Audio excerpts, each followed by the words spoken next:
Shri P R Sivasankaran, താങ്കൾ ഹസ്കർ പറഞ്ഞത് താങ്കളുടെ ശ്രദ്ധയിൽപ്പെട്ട് കാണും. ഹസ്കറിൻ്റെ വാക്കുകളിൽ ടിപ്പു സുൽത്താനെ പോലെ മഹാനായ ഒരു വ്യക്തിത്വം ഉണ്ടായിരുന്നില്ല.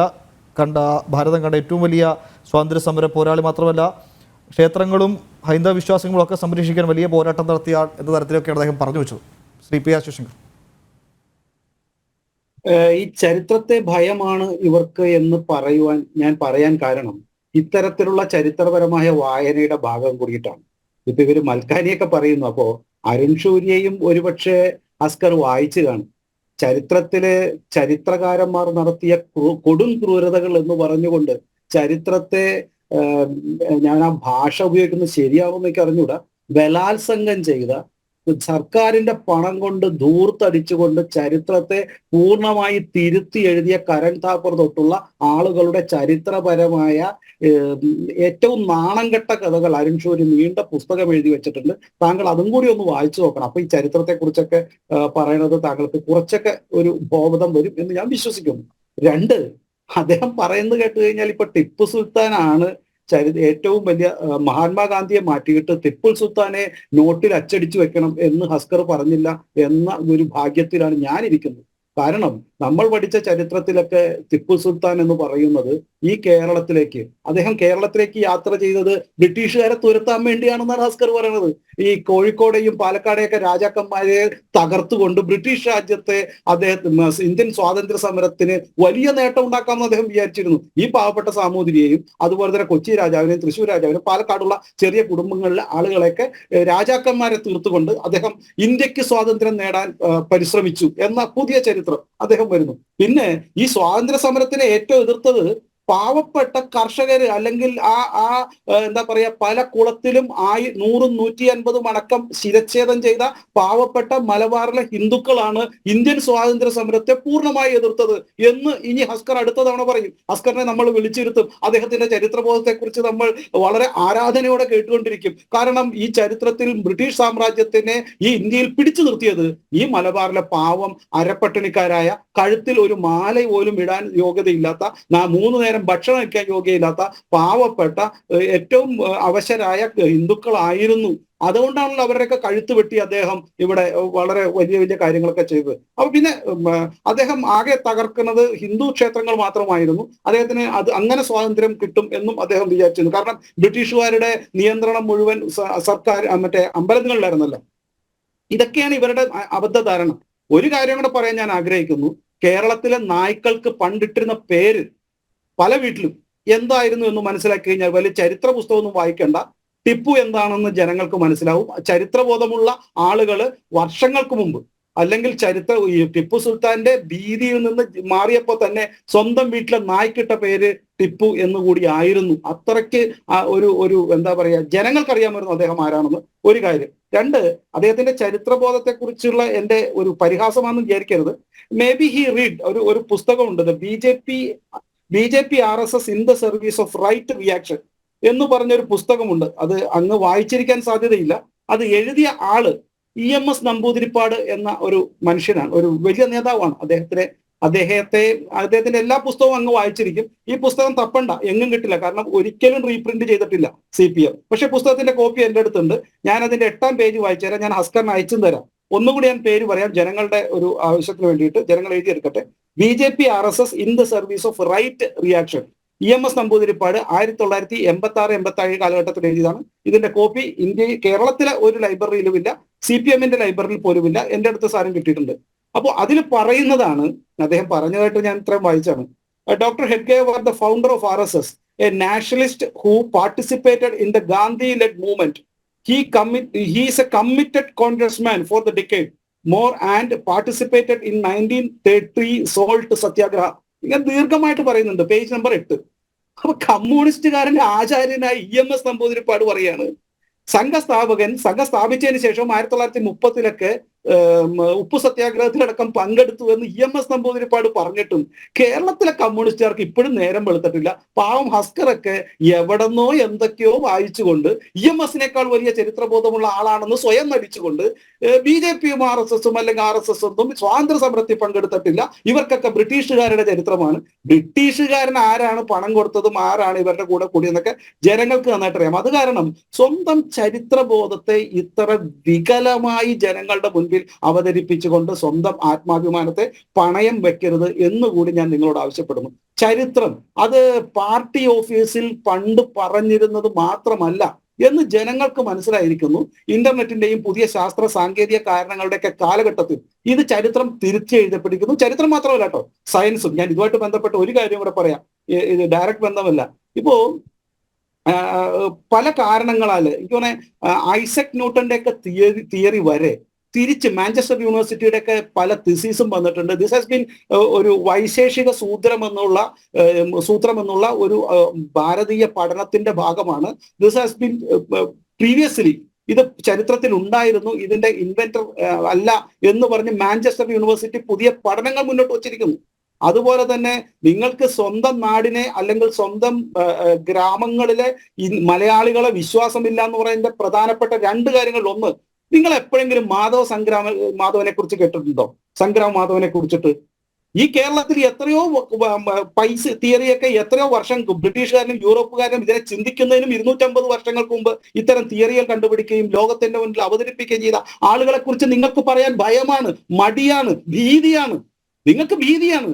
ഞാൻ ഒരു കാര്യം ചോദിച്ചോട്ടെ, നിങ്ങൾ ഇത്തരത്തിലുള്ള കാര്യം പോട്ടെ, ഈ കേരളത്തിൽ നിന്നല്ലേ ആദ്യത്തെ സ്വാതന്ത്ര്യ സമര സേനാനി ഒരു ബ്രിട്ടീഷുകാരനെ വെടിവെച്ച് കൊന്നത്? ഇന്ന് നിങ്ങൾക്ക് പേര് പറയാൻ പറ്റുമോ? അദ്ദേഹത്തിന്റെ ഫോട്ടോ ഉണ്ടോ? അദ്ദേഹത്തിന്റെ ചരിത്രമുണ്ടോ? അദ്ദേഹത്തെ എന്തെങ്കിലും നിങ്ങൾ അംഗീകരിച്ചിട്ടുണ്ടോ? വാഞ്ചിനാഥൻ എന്നുള്ള മലയാളിയല്ലേ ആദ്യമായിട്ട്, അല്ലെങ്കിൽ ഇന്ത്യൻ ചരിത്രത്തിൽ പലരെക്കാൾ മുൻപ് തന്നെ ഒരു ബ്രിട്ടീഷുകാരനെ വെടിവെച്ച് വന്നത്? ഏതെങ്കിലും കാലഘട്ടത്തിൽ UDF കമ്മ്യൂണിസ്റ്റുകാരനോ കോൺഗ്രസ്സുകാരനോ അദ്ദേഹത്തെ ആരാധിക്കുവാനോ അദ്ദേഹത്തെ മുന്നോട്ട് വയ്ക്കാനോ അദ്ദേഹത്തിന്റെ ഒരു പ്രതിമ പോയിട്ട് ഒരു ഫോട്ടോ എങ്കിലും മര്യാദയ്ക്ക് വരച്ചു വയ്ക്കാൻ നിങ്ങൾ തയ്യാറുണ്ടോ? അപ്പൊ ഞാൻ പറഞ്ഞു വരുന്നത്, കേരളത്തിന്റെ ചരിത്രത്തെ എന്ന് പറയുമ്പോൾ ഉടനെ മനുസ്മൃതിയിലേക്ക് പോകേണ്ട സർ, മനുസ്മൃതിയിലേക്ക് പോകേണ്ട. ഈ കേരളത്തിന്റെ യഥാർത്ഥ ചരിത്രത്തെ, യഥാർത്ഥ നായകന്മാരെ, അതുപോലെ തന്നെ ഈ ഇങ്ങോട്ട് വന്ന ടിപ്പുവിനെ ഈ കൊച്ചിയുടെ തീരത്ത് വെച്ചിട്ട് ആലുവയിൽ വെച്ചിട്ട് വെട്ടി ഓടിക്കപ്പെട്ട നേതാക്കളെ അല്ലെങ്കിൽ അന്നത്തെ സ്വാതന്ത്ര്യ സമര സേനാനികളെ ഈ ബോൾഗാട്ടി പാലസിൽ വെച്ചിട്ട് ആ ബോൾഗാട്ടി പാലസിൽ താമസിച്ചിരുന്ന ബ്രിട്ടീഷുകാരെയും മറ്റുള്ള വിദേശികളെയും ആക്രമിച്ച് കീഴ്പ്പെടുത്തിയ നൂറുകണക്കിന് ആളുകളെ നിങ്ങളുടെ ചരിത്രം മറന്നുപോയി. ഇന്ന് കേരളത്തിലെ ജനങ്ങൾ ഓർക്കുന്നുണ്ട്, ആ ചരിത്രം പുറത്തേക്ക് വരണമെന്ന് അവർ ആഗ്രഹിക്കുന്നുണ്ട്. May be they are minorities. പക്ഷെ ഒരു കാര്യം ഉറപ്പാണ്, നിങ്ങൾ ഈ മുന്നോട്ട് വെക്കുന്ന ആശയം പഠിച്ചുകൊണ്ടിരിക്കുന്ന ജനങ്ങളല്ല, ഒരു സംശയവുമില്ല.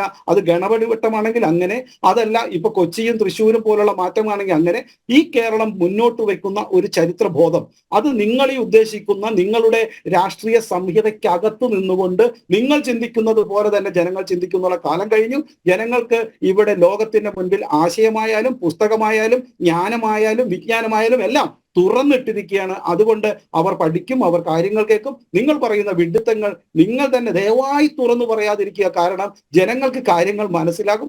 ഇത്തരത്തിലുള്ള പഠനങ്ങൾ ധാരാളം നടക്കുന്നുണ്ട്. അത് ചരിത്ര പുസ്തകത്തിന്റെ പേരിൽ മാത്രമല്ല, സ്ഥലനാമങ്ങളുടെ പേരിൽ മാത്രമല്ല ഇത്തരത്തിലുള്ള സങ്കുചിത വാദം. അതല്ലെങ്കിൽ തങ്ങൾ പറയുന്നത് നെഹ്റു സൃഷ്ടിച്ചത്, കോൺഗ്രസ് സൃഷ്ടിച്ചത്, പണ്ട് കമ്മ്യൂണിസ്റ്റുകാരുടെ പിന്തുണയോടുകൂടി ചില ചരിത്രകാരന്മാർ എഴുതി വെച്ചത്, ഇത് മാത്രമാണ് ശരി എന്ന് വിശ്വസിക്കുന്ന കാലം കഴിഞ്ഞു. ഇത്തരം മണ്ടത്തരങ്ങൾ അല്ലെങ്കിൽ തങ്ങൾ വിശ്വസിക്കുന്ന കാര്യങ്ങൾ പൂർണ്ണമായി ശരിയെന്ന് നിങ്ങൾ വിശ്വസിക്കാതെ അതിനെക്കുറിച്ച് പഠനം നടത്തുകയും യഥാർത്ഥ സത്യം എന്താണെന്ന് മനസ്സിലാക്കുകയും ചെയ്യുക. ദയവായിട്ട് മഹാത്മാഗാന്ധി അല്ല, ടിപ്പു സുൽത്താനാണ് സ്വാതന്ത്ര്യം മേടിച്ചതെന്ന് എന്ന് മറ്റു ചാനലെങ്കിലും പോയി പറയാണ്ടിരിക്കുക. പ്രത്യേകിച്ച് മലബാറിന്റെ തെരുവിൽ നിന്ന് പറയാതിരിക്കുക. ജനങ്ങൾക്ക് എങ്ങനെയാണ് പ്രതികരിക്കുക എന്ന് മനസ്സിലാവില്ല.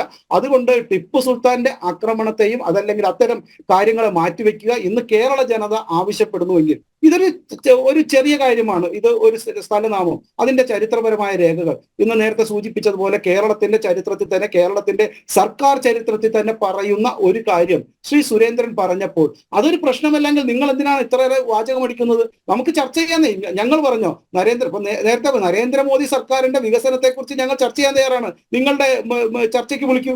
ഞങ്ങൾ തയ്യാറാണ്. എന്തുകൊണ്ട് ചർച്ച ചെയ്യുന്നില്ല? എന്തുകൊണ്ട് ഇത്താരം ചർച്ച ചെയ്യുന്നു? അത് നിങ്ങൾക്ക് വികസനത്തെക്കുറിച്ച്, നിങ്ങളുടെ നാടിന്റെ നേട്ടത്തെക്കുറിച്ച് നിങ്ങൾക്ക് പറയാനില്ലാത്തത് കൊണ്ടാണ്.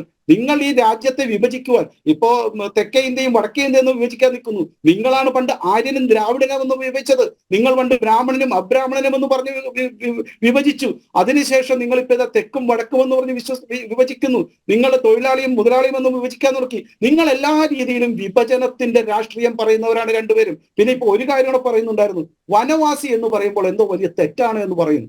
പ്രിയപ്പെട്ട സുഹൃത്തെ, വനവാസി എന്ന് പറയുമ്പോഴല്ല, ആദിവാസികൾ എന്ന് ഒരു വിഭാഗത്തെ വിളിക്കുമ്പോൾ നിങ്ങൾ അല്ലെങ്കിൽ നമ്മളടക്കം നഗരത്തിൽ താമസിക്കുന്നവർ മറ്റുള്ള സ്ഥലത്തുനിന്ന് എന്നോ കയറി വന്നവരും ഇവർ മാത്രമാണ് ആദിമ നിവാസികൾ, നമ്മൾ വരത്തന്മാരുമാണെന്നുള്ള ഒരു ചെറിയ സത്യം കൂടി അതിലില്ലേ? അപ്പൊ ശരിക്കും പറഞ്ഞു കഴിഞ്ഞാൽ നമ്മളെല്ലാം ആദിവാസികളാണ്. അവർ വനത്തിൽ താമസിക്കുന്നതുകൊണ്ട് അവരെ വനവാസികൾ, നമ്മൾ നഗരത്തിൽ താമസിക്കുന്നതുകൊണ്ട് നമ്മളെ നഗരവാസികൾ. ഇതല്ലേ യഥാർത്ഥ മലയാളം? അല്ലെങ്കിൽ ഇതല്ലേ യഥാർത്ഥ ചരിത്ര ബോധത്തെ ന്യായീകരിക്കുന്ന ഒരു രീതിയിലുള്ള പദം? ഇത് മനസ്സിലാകാതെ വനവാസികൾ എന്ന് പറയുമ്പോൾ അവരെ തെറ്റായ രീതിയിൽ വ്യാഖ്യാനിക്കുന്നു എന്ന തരത്തിൽ ജനങ്ങളിൽ എങ്ങനെയെങ്കിലും ഇത്തരത്തിലുള്ള ഒരു വിഭജനവാദം സൃഷ്ടിക്കുവാൻ, നേരത്തെ ഞാൻ സൂചിപ്പിച്ചതുപോലെ ആര്യനും ദ്രാവിഡനെന്നും തെക്കും വടക്കുമെന്നും ഹിന്ദുവും മുസൽമാനെന്നും അതുപോലെ തന്നെ ബ്രാഹ്മണനും അബ്രഹ്മണെന്നും എന്ന രീതിയിൽ പറഞ്ഞുകൊണ്ട് നിങ്ങൾ നടത്തുന്ന ഈ വിഭജന ശ്രമത്തെ ഇന്ത്യൻ ജനത തള്ളിക്കളഞ്ഞു. അതുകൊണ്ടാണല്ലോ 40 സീറ്റായിട്ടും ഒരാൾ 4 സീറ്റായിട്ടും ഇരിക്കുന്നത്. അതുകൊണ്ട് ഒരു സംശയവുമില്ല, ഞങ്ങൾ ജനങ്ങളോട് പറയുന്ന കാര്യങ്ങൾ ജനങ്ങൾ കേൾക്കും, ഇന്നല്ലെങ്കിൽ നാളെ കേൾക്കും, കേരളവും കേൾക്കും. കേരളത്തിലേക്ക് ഞങ്ങൾ ഒരിക്കലും അധികാരത്തിൽ വരില്ല എന്നുള്ള രീതിയിലുള്ള വലിയ വാക്കുകളൊക്കെ ഞാൻ കേട്ടു. ഇത് തന്നെയാണ് ത്രിപുരയിലും പറഞ്ഞിരുന്നത്. ഇത് തന്നെയാണ് നരേന്ദ്രമോദി 2014 മത്സരിച്ചപ്പോഴും പറഞ്ഞിരുന്നത്.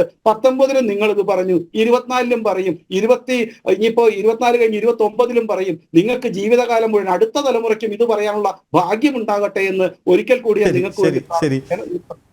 പ്രൊഫസർ റോണി കെ ബേബിയോടാണ് എനിക്ക് ചോദിക്കാനുള്ളത്. വിവാദങ്ങൾ ഇങ്ങനെ ഉണ്ടാക്കുകയാണ്. പല കാര്യങ്ങളും കെ സുരേന്ദ്രൻ പറഞ്ഞിരുന്നു. അവിടുത്തെ വികസന പ്രശ്നങ്ങൾ MP 5 കൊല്ലം തിരിഞ്ഞു നോക്കിയില്ല, അവിടെ വരേണ്ട പദ്ധതികളൊന്നും കൊണ്ടുവന്നില്ല, അങ്ങനെ പലവിധ കാര്യങ്ങളും പറഞ്ഞിരുന്നത്. അതിൽ ഈ ഗണപതി വട്ടം മാത്രം എടുത്ത് വിവാദമാക്കുന്നതിൻ്റെ പിന്നിലെ ഒരു വലിയ അജണ്ടയുണ്ട്. അതിലാണ് എനിക്ക് മറുപടി. അതിന് മുമ്പ് ശ്രീ ഹസ്കറിലേക്ക്, ഹസ്കർ നേരത്തെ ടിപ്പുവിനെ വലിയ മഹാനായി ചിത്രീകരിച്ചുകൊണ്ട് ഞാനും ചരിത്ര താളുകളിലൊന്ന് പരതിയപ്പോൾ കണ്ടത് മീർ ഹുസൈൻ അലി ഖാൻ കിർമാണി എന്ന ടിപ്പു സുൽത്താൻ്റെ സന്തത സഹചാരി ഉണ്ടായിരുന്നു. അദ്ദേഹമാണ് ആധികാരികമായി ടിപ്പു സുൽത്താൻ്റെ ജീവചരിത്രം എഴുതിയത് 1802. ആ പുസ്തകത്തിൻ്റെ പേര് നിഷാനി ഹൈദാരി എന്നാണ്. ആ പുസ്തകത്തിൽ എഴുതിയിരിക്കുന്ന ചില വരികൾ, അത് ബ്രിട്ടീഷുകാരാണ് പിന്നീട് തർജ്ജമ ചെയ്തത്. ആ പുസ്തകത്തിൽ എഴുതിയ ചില വരികൾ ടിപ്പുവിൻ്റെ വാളിൽ പോലും എഴുതിയിരുന്നത് അവിശ്വാസികളുടെ ഇടിമിന്നൽ എന്നായിരുന്നു. അതായത് തൻ്റെ മതത്തിനെതിരായി നിൽക്കുന്ന അല്ലെങ്കിൽ തൻ്റെ മതമായി ബന്ധപ്പെട്ട് നിൽക്കാത്ത ആളുകളുടെ ഇടിമിന്നലാണ് തൻ്റെ വാളെന്ന് പ്രഖ്യാപിക്കുകയും ഓരോ യുദ്ധത്തിന് ശേഷവും മതപരിവർത്തനം ചെയ്ത ആളുകളുടെ കണക്ക് പ്രത്യേകം രേഖപ്പെടുത്തുവാൻ, അങ്ങനെ ഒരു മതവെറിയനെ അദ്ദേഹത്തെ ചിത്രീകരിച്ചത് RSSO BJPയോ മാത്രമല്ല, 1802 അദ്ദേഹത്തിൻ്റെ സന്തത സഹചാരിയായ മീർ ഹുസൈൻ അലി ഖാൻ കിർമാണി എന്ന ആൾ കൂടിയാണ്. അതുകൂടി ഒന്ന് പറഞ്ഞു വെക്കണമെന്ന് തോന്നിയുകൊണ്ടാണ് ശ്രീ തങ്ങളിലേക്ക് മടങ്ങിയെത്തുന്നതിന് മുമ്പ് ശ്രീ റോണിക്ക് ബേബി. അല്ല, ഇവിടെ പിന്നെ ഞാന് പ്രിയപ്പെട്ട ശ്രീ ശിവശങ്കർ ഇവിടെ സംസാരിച്ച ചരിത്രത്തിലേക്ക് ഒന്നും വീണ്ടും പോയി ഞാനൊരു ഒരു ചർച്ചയുടെ ഗതി മാറ്റി പോകാൻ വേണ്ടി ഞാൻ ആഗ്രഹിക്കുന്നില്ല. എങ്കിലും ഞാൻ ഒരു കാര്യം എനിക്ക് പറയാതെ കടന്നു പോകാനും കഴിയുന്നില്ല. കാരണം അദ്ദേഹം പ്രസന്റ് ചെയ്യുന്ന ചരിത്രം എന്ന് പറയുന്നത് വളരെ ഏകപക്ഷീയമാണ് എന്ന് ഇത് എനിക്ക് മാത്രമല്ല ഇത് കേൾക്കുന്ന എല്ലാവർക്കും തോന്നിപ്പോവുകയാണ്. പക്ഷെ ഇവിടെ ഇന്ന് BJP സംഘപരിവാറും ഒക്കെ മാറ്റിമറിക്കാൻ വേണ്ടി ശ്രമിക്കുന്നത് നമ്മുടെ എല്ലാവരെയും ഉൾക്കൊള്ളുന്ന ഒരു ചരിത്ര ബോധത്തെയാണ്, അല്ലെ ഒരു സെക്കുലർ ആയിട്ടൊരു ചരിത്ര ബോധത്തെയാണ്. ഇത് വളരെ ഏകപക്ഷീയല്ല. ഇവിടെ അദ്ദേഹം ഒരു മഹാ അത്ഭുതം എന്ന രീതിയിലൊക്കെ ഇവിടെ പറയുന്നു EMSന്റെ പുസ്തകത്തെ കുറിച്ച്. ഡോക്ടർ ഹെഡ്ഗേവാൾ ആരായിരുന്നു എന്നുള്ളത് ഇത് എല്ലാവർക്കും അറിയാവുന്നതാണ്. ഡോക്ടർ ഹെഡ്ഗേവാൾ അദ്ദേഹം RSSൽ വരുന്നതിന് മുമ്പ് അദ്ദേഹം കോൺഗ്രസിന്റെ ഭാഗമായിരുന്നു, കോൺഗ്രസിന്റെ നേതൃനിരയിൽ ഉണ്ടായിരുന്നു. അദ്ദേഹം RSSൽ നിന്നുകൊണ്ട് തന്നെ അദ്ദേഹം കോൺഗ്രസ് നേതാക്കന്മാരുമായിട്ട് വലിയ അടുത്ത ബന്ധം അദ്ദേഹം പുലർത്തിയിരുന്നു. അങ്ങനെയാണ് 1931 സിവിൽ ഡിസൊബീഡിയൻ മൂവ്മെന്റിൽ അദ്ദേഹം അതിൽ പങ്കെടുക്കുവാനും ഒക്കെ അദ്ദേഹം തീരുമാനിച്ചത്. പക്ഷെ അതിനു പേരിൽ അദ്ദേഹത്തെ RSSലെ ഒറ്റപ്പെടുത്തുകയാണ് ഉണ്ടായത്. പിന്നീട് അതിൽ നിന്നുമാണ് മാധവ് സദാശിവ് ഗോൾവാൾക്കർ MS ഗോൾവാൾക്കറിലേക്ക് RSSന്റെ നേതൃത്വമൊക്കെ നീളുന്നത്. അപ്പൊ അത് അത്ര വലിയ EMSന്റെ പുസ്തകം അത്ര ഒരു നിഗൂഢമാണെന്നും രഹസ്യമാണെന്നും ഇതൊക്കെ ഇവിടെ എല്ലാവർക്കും അറിയാവുന്ന ഒരു ചരിത്രമൊക്കെയാണ്. പിന്നെ അതുപോലെ ഇനി എന്നോട് ഭയപ്പെട്ടു പോവുകയാണ്, വാഞ്ചിനാഥ് അയ്യറിനെ പോലും ഇനി ഒരു RSSകാരനായി മുദ്ര കുത്തുവാനുള്ള ഒരു നീക്കം പോലും ആരും വിസ്മരിക്കുക, ആരും മറന്നുപോയ ഒരാളല്ല ഈ പറയുന്ന വാഞ്ചിനാഥ് അയ്യർ എന്ന് പറയുന്ന ആള്.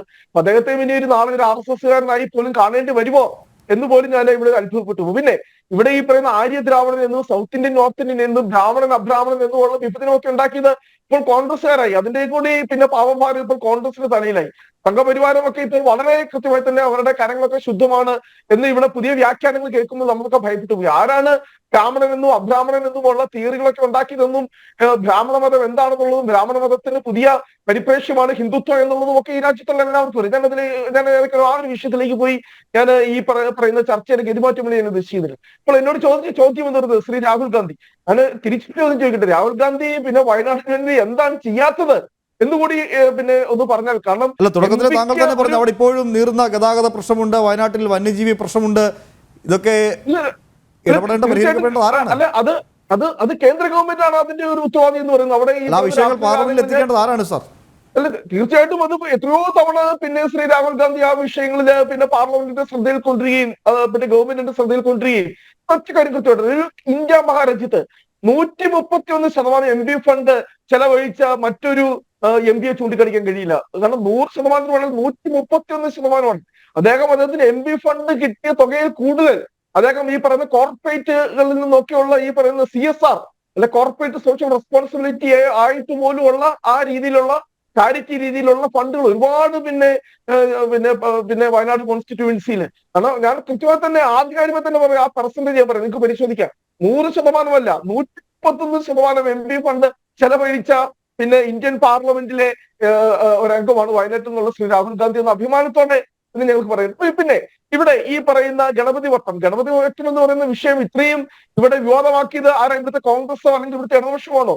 വീണ്ടും ആ വിഷയത്തിൽ ഫോക്കസ് ചെയ്തുകൊണ്ട് സുരേന്ദ്രൻ രാവിലെ പ്രഭാതത്തിൽ എണീറ്റ് കഴിഞ്ഞാൽ അദ്ദേഹം ആവർത്തിക്കുന്നത് 24 വട്ടം ആവർത്തിച്ചുകൊണ്ടിരിക്കുന്നത് ഈ ഗണപതി വട്ടം വീണ്ടും. ഇന്ന് ജനൻ TV തന്നെ ഈ വിഷയം വീണ്ടും ഈ പിന്നെ പരാമർശം കഴിഞ്ഞിട്ട് ശേഷവും വീണ്ടും ഈ വിഷയം ചർച്ചയാക്കി വീണ്ടും ലൈവായിട്ട് നിർത്തുന്നത് പിന്നെ എന്തിന്റെ ഭാഗമായിട്ട് ജനൻ TV ആ വിഷയം ലൈവാക്കി നിർത്തുന്നത് സർക്കാർ രേഖകളിലുള്ള ഒരു കാര്യം ഒരു രാഷ്ട്രീയ നേതാവ് പറയുമ്പോൾ അതിലെ വിവാദമാക്കി വലിച്ചിടുന്നത് എന്തിനാണെന്ന ചോദ്യമാണ് ജനൻ TV മുന്നോട്ട് വെച്ചത്. ഈ കേരളത്തിലുള്ള എല്ലാ സ്ഥലങ്ങളുടെയും ഇപ്പം നമുക്കറിയാം, തിരുവിതാംകൂർ അതിന്റെ പഴയ പേര് വേണാടെന്നായിരുന്നു. ഇനി നാളെ കുറെ ആളുകൾ ഇറങ്ങിയ കേരളത്തിൽ അത് പറയുമ്പോൾ എവിടെയാണ് സാർ വിവാദം? അതെല്ലാം അത് പറയുമ്പോൾ എവിടെയാണ് വിവാദം?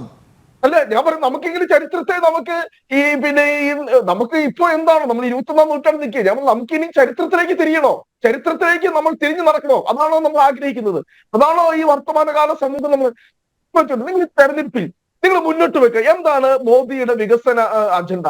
അല്ല, എന്താണ് കഴിഞ്ഞ 10 വർഷം ഈ രാജ്യത്തെ ജനങ്ങൾക്ക് നരേന്ദ്രമോദി ഒരു ഭരണഘടന നൽകിയത്? കാരണം ഇന്ന് ഈ രാജ്യത്ത് തൊഴിലില്ലായ്മ മൂലം വിലക്കയറ്റം മൂലം ജനം വല്ലാണ്ട് പിന്നെ ബുദ്ധിമുട്ടുക. ഇന്നത്തെ പത്രം നോക്ക്, ഈ പ്രമുഖരായിട്ടുള്ള സർവേകളൊക്കെ കൃത്യമായി പറയുക.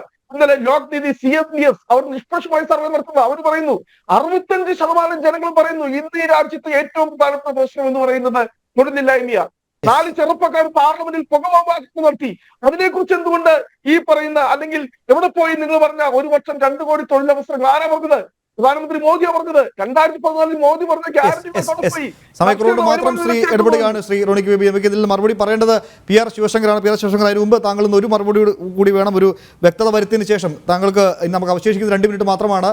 ഒന്ന്, കോൺഗ്രസുമായുള്ള ബന്ധം കാരണമാണ് RSS സ്ഥാപകൻ ആ സ്ഥാനം ഒഴിയേണ്ടി വന്ന തരത്തിൽ അദ്ദേഹം ഒരു പരാമർശത്തിന് മറുപടി താങ്കൾ തന്നെ പറയുന്നതാണ് ശരി. മറ്റൊന്ന്, കേന്ദ്ര സർക്കാർ മുന്നോട്ട് വെക്കുന്ന ഒരു പദ്ധതിയും അവിടെ അവതരിപ്പിക്കാനില്ല, അതുകൊണ്ടാണ് ഇത്തരം വിഷയങ്ങൾ മുന്നോട്ട് വെക്കുന്നത്. വളരെ വേഗം താങ്കളുടെ മറുപടി വേണം.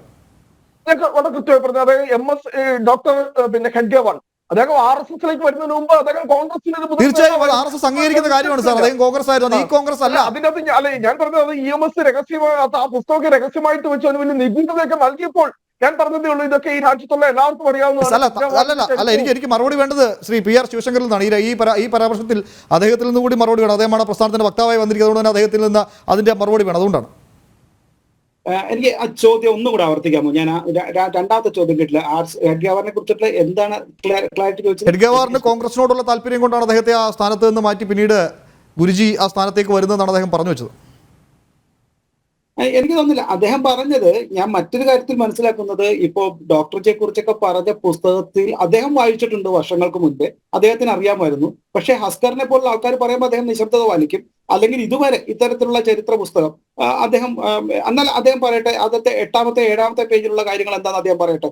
അദ്ദേഹം വായിച്ചിട്ടുണ്ടെങ്കിൽ, ഇത് വലിയ രഹസ്യമല്ലെങ്കിൽ, ഈ പുസ്തകത്തിന്റെ ഒരു കോപ്പി ഞാൻ 10 ദിവസം തരാം. അദ്ദേഹത്തിന് ഞാൻ 10 ദിവസം നൽകാം. ഇതിന്റെ ഒരു കോപ്പി ഫോട്ടോസ്റ്റാറ്റ് എവിടെന്നെങ്കിലും ഒന്ന് എടുത്തു തരാമോ? ഞാൻ വെല്ലുവിളിക്കുന്നു അദ്ദേഹത്തെ. ഞാൻ ഒറിജിനൽ പറഞ്ഞു ഇവിടെ ഒറിജിനൽ വേണ്ട സർ. രഹസ്യമായി ഒറിജിനൽ പറഞ്ഞ വേണ്ട. കാര്യം ഒന്ന് ഇത് രഹസ്യമല്ലെന്ന് ഞാൻ റീപ്രിന്റ് പറഞ്ഞത്. ചെയ്തില്ല സർ. ഇത് റീപ്രിന്റ് ചെയ്തില്ല. താങ്കൾ വായിച്ചിട്ടില്ല. താങ്കളുടെ പുറത്തിരിക്കുന്ന ആ പുസ്തകത്തിലുണ്ടോ അത്? ഞാൻ വായിച്ചത് ഞാൻ പറഞ്ഞു ഇപ്പോൾ പറഞ്ഞ പരാമർശം, ആ പരാമർശം ഇവിടെ എല്ലാവർക്കും അറിയാവുന്നതാണ്. എന്നാ ഒരു കാര്യം ചോദിച്ചോട്ടെ, കോൺഗ്രസ് ഇത്ര നാളും ഭരിച്ചല്ലോ, വാഞ്ചിനാഥന്റെ എന്തെങ്കിലും ചരിത്ര പുസ്തകം നിങ്ങൾ എഴുതിയോ? വാഞ്ചിനാഥനെ കുറിച്ച് താങ്കൾ ഞങ്ങൾ BJP RSS ആക്കുന്നു പറഞ്ഞല്ലോ. വാഞ്ചിനാഥനെ കുറിച്ചുള്ള ഒരു ചിത്രം താങ്കളുടെ ഓഫീസിൽ പോട്ടെ, ഈ ചരിത്ര പുസ്തകത്തിൽ അല്ലെങ്കിൽ ചരിത്ര ഈ കേരളത്തിന്റെ ഏതെങ്കിലും യൂണിവേഴ്സിറ്റിയിലുണ്ടോ? അദ്ദേഹത്തെ കുറിച്ച് ഒരു പുസ്തകം എഴുതിയിട്ടുണ്ടോ? ഒരു കൃത്യമായി ഒരു അവാർഡ് വെക്കാനോ അദ്ദേഹത്തെ അംഗീകരിക്കാനോ സാധിച്ചിട്ടുണ്ടോ? ഈ കേരളം പുറത്തിറക്കിയ ഏതെങ്കിലും ചരിത്ര പുസ്തകത്തിൽ അദ്ദേഹത്തിന്റെ പേരുണ്ടോ? കഴിഞ്ഞിട്ടില്ല സർ. ഞാൻ ഇനിയും പറഞ്ഞു തരാം. ഈ സ്വാതന്ത്ര്യ സമരത്തിൽ അദ്ദേഹം 1930 നിങ്ങളുടെ പല നേതാക്കളും നിരന്തരം എന്ന് പറയുന്നു BJP RSSന്റെ നേതാക്കൾ ഒന്നും ആ സ്വാതന്ത്ര്യ സമരത്തിൽ പങ്കെടുത്തിട്ടില്ല. അസ്കറിപ്പ് എന്ന് പറഞ്ഞില്ല. 2 പ്രാവശ്യം സ്വാതന്ത്ര്യ സമരത്തിൽ പങ്കെടുക്കുകയും ജയിൽ വരിച്ച് പുറത്തു വന്നപ്പോൾ നെഹ്റു വന്ന് സ്വീകരിക്കുകയും ചെയ്തിട്ടുണ്ട് ഡോക്ടർ ഹെഡ്ഗേവാറിനെ. ഇന്നും നിങ്ങൾ ചരിത്രത്തിൽ നുണ പറയുകയല്ലേ നിങ്ങൾ നിരന്തരമായിരുന്നോട്ട്. പിന്നെ അടുത്ത കാര്യം ചോദിച്ചോട്ടെ, താങ്കൾ നേരത്തെ വനവാസികളുടെ കാര്യം പറഞ്ഞു. ഇത്തരത്തില് ഈ നുണകൾ പറഞ്ഞുകൊണ്ട് എത്ര നാൾ നിങ്ങൾക്ക് നിലനിൽക്കാൻ പറ്റും? അതുകൊണ്ടല്ലേ ചരിത്രത്തിൽ നിങ്ങൾ ഒറ്റപ്പെട്ടു പോയത്, രാജ്യത്തിൽ ഒറ്റപ്പെട്ടു പോയത്. ഒരു കാര്യം പറയാൻ ആഗ്രഹിക്കുന്നു. നിങ്ങൾ ഈ ചരിത്രത്തെ എവിടെയെങ്കിലും നിലയ്ക്ക് നിർത്തുവാനായിട്ടാണ് ആഗ്രഹിക്കുന്നതെങ്കിൽ, അല്ലെങ്കിൽ അവയെ തടകെട്ടി നിർത്താൻ ആഗ്രഹിക്കുന്നെങ്കിൽ അത് ജനങ്ങൾ പൊളിക്കും. ഒരു സംശയവുമില്ല. ഇത് നിങ്ങൾക്കറിയാമല്ലോ. ഇന്ന് ഇപ്പം ഒരു കാര്യം ഞാൻ അതിനു മുമ്പ് എനിക്ക് സമയം കിട്ടാത്തത് കൊണ്ടാണ് ഞാനൊരു കാര്യം കൂടെ ക്ലിയർ ചെയ്യുന്നു. ഞാൻ വായിക്കാം. ഭാസ്കർ പറഞ്ഞവരുണ്ട്, almost all the Hindus in the Calicut I have been converted in to the Islam. I consider this as a jihad. ഇത് പറഞ്ഞത് ടിപ്പു സുൽത്താനാണ് സർ. അദ്ദേഹത്തിന്റെ കത്തുകളിലുണ്ട്. 1970 അദ്ദേഹം എഴുതിയ കത്തുകളിൽ ഇത് കൃത്യമായിട്ട് പറഞ്ഞുണ്ട്. With in the grace of prophet Muhammad and Allah almost all the Hindus in the Calicut has been converted in to Islam. Only the borders in the Cochin state and few of still is not converted. I determined that convention today will say soon. I consider this as a jihad and to achieve my object. സോൾസ് Sharma 1901 page number 11, 111, 112. ഇതെല്ലാം ചരിത്രത്തിൽ എന്താണെന്ന് കൃത്യമായി ഇവിടുത്തെ ഓരോ കാലഘട്ടത്തിലും ടിപ്പു സുൽത്താൻ ചെയ്തത് എന്താണെന്ന് അത് ഒരു കാര്യമില്ല സർ. അദ്ദേഹത്തിന്റെ മതപ്രബോധകനാണ് ടിപ്പു സുൽത്താൻ എന്നാണോ?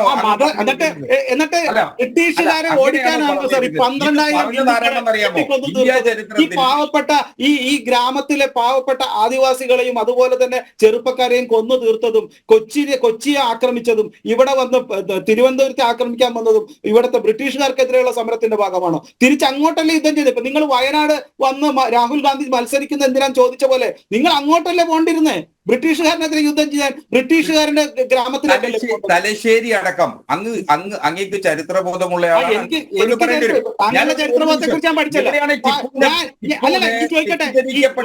രാജാവായി വരുന്ന നോട്ടില് ഫോട്ടോ മാറ്റണം. നോട്ടില് മഹാത്മാഗാന്ധിയുടെ ഫോട്ടോ മാറ്റണം. അതല്ല, നോട്ടിൽ മാറ്റണം. ഇനിയിപ്പോ അദ്ദേഹം ഇനിയിപ്പോ അതും കൂടെ ബാക്കിയുള്ളോ? നിങ്ങൾ ഇപ്പോഴും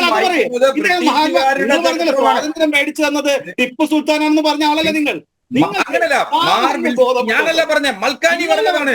അങ്ങയുടെ നേതാവായിരുന്ന മൽക്കാനി പറഞ്ഞതാണ്. എല്ലാം അംഗീകരിക്കോ? മൽക്കാനി പറഞ്ഞ എല്ലാം അംഗീകരിക്കോ? എല്ലാം അംഗീകരിക്കണ്ടല്ലോ. സ്ഥാപക നേതാക്കന്മാർ മൽക്കാനി പറഞ്ഞത് എല്ലാം അംഗീകരിക്കില്ലല്ലോ.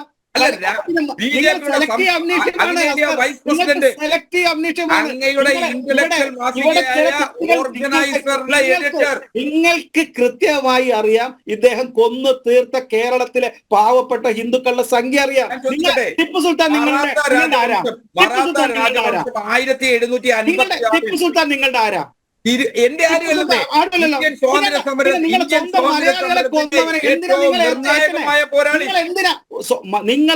നിങ്ങളുടെ സഹോദരന്മാരുടെ അച്ഛന്മാരെയും അമ്മമാരെയും ഒരു തലമുറയിലെ 12,000 ആളുകളെ കൊന്ന ഒരു എന്തിനാ കൊണ്ടുനടക്കണേ? പാലക്കാട് കോട്ട കണ്ടിട്ടുണ്ടാവും. താല്പര്യമാണ് സാർ. അങ്ങ് പാലക്കാട് കോട്ട കണ്ടിട്ടുണ്ടാവും. പാലക്കാട് കോട്ട കണ്ടിട്ടുണ്ടാവും. ആ കൊലകളുടെ ആദ്യത്തെ ജിഹാദി, ആദ്യത്തെ ISIS ചാരൻ നേതാവ് അത് ടിപ്പു സുൽത്താനാണ്. ഫോട്ടോ പോലും വെക്കില്ല നിങ്ങൾ ടിപ്പു സുൽത്താനെ. അതുപോലെ മാത്രം ഇടപെടുകയാണ്. ഗണപതിവട്ടത്തിൽ കെ സുരേന്ദ്രൻ തുടങ്ങി വെച്ച ചർച്ച അതങ്ങനെ ഒരു പേരിൽ മാത്രമായി അങ്ങനെ ഒതുങ്ങില്ല. അതിൻ്റെ ചരിത്രപരമായ പശ്ചാത്തലത്തിലേക്ക് കൂടി ആ ചർച്ച വരും ദിവസങ്ങളിൽ പോകുമെന്നതിൽ തർക്കമൊന്നുമില്ല. ചർച്ചയിൽ പങ്കെടുത്ത അതിഥികൾക്കും ഒപ്പം പ്രേക്ഷകർക്കും നന്ദി.